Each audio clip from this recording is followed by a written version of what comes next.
આગામી ગણેશોત્સવને eco friendly બનાવવા અને પર્યાવરણના સંરક્ષણનો સંદેશ જનજન સુધી પહોંચાડવા સુરત શહેરમાં પર્યાવરણ બચાવ માટેની મૂર્તિ અપનાવવાના સંદેશ સાથે ભવ્ય શ્રી ગણેશ જાગૃતિ રેલી યોજાઈ હતી। રેલીમાં મોટી સંખ્યામાં ગણેશ ભક્તો, સામાજિક આગેવાન અને નાગરિકોએ ઉત્સાહપૂર્વક ભાગ લીધો। રેલી દરમિયાન લોકોને પ્લાસ્ટર ઓફ પેરિસની મૂર્તિના બદલે માટીની ઇકો ફ્રેન્ડલી શ્રી ગણેશ મૂર્તિ સ્થાપિત કરવાની અપીલ કરવામાં આવી। આ પ્રસંગે પર્યાવરણ સંરક્ષણ, જળાશયની સ્વચ્છતા અને પ્રદૂષણ મુક્ત ગણેશોત્સવ અને અંગે વિવિધ સંદેશા દ્વારા લોકોને જાગૃત કરવામાં આવ્યા। રેલીમાં જોડાયેલા ભક્તોએ માટીની શ્રી ગણેશ મૂર્તિ અપનાવવાનો સંકલ્પ વ્યક્ત કર્યો અને સૌને પણ પર્યાવરણને અનુકૂળ ગણેશોત્સવ ઉજવવા અપીલ કરી હતી।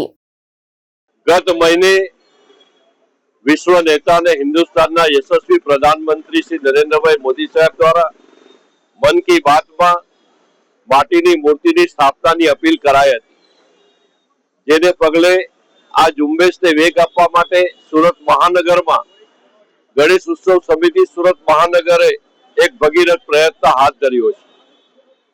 गणेश उत्सव नजीकना दिवसोमां आवी रह्यो छे त्यारे तमाम गणेश भक्तों, गणेश आयोजकों नानी मूर्ति, माटीनी मूर्ति मूके एना माटे आज एक जनजागरण अभियान करवामां आव्युं छे अने मोदी साहेबनी जे कल्पना छे, मोदी साहेबनुं जे सूचन छे एने चरितार्थ करवा माटे सूरत शहर गणेश उत्सव समितिना बधा ज सभ्यो, बधा ज कार्यकर्ताओ अने साधु संतो द्वारा, सौ आगेवानो द्वारा आ विशाल रेली काढवामां आवी छे। एनो मुख्य ध्येय एटलो ज छे કે લોકોમાં એક મેસેજ જાય, એક અપીલ જાય, નાની મૂર્તિ, માટીની મૂર્તિ અને પવિત્ર વાતાવરણ જાળવીએ।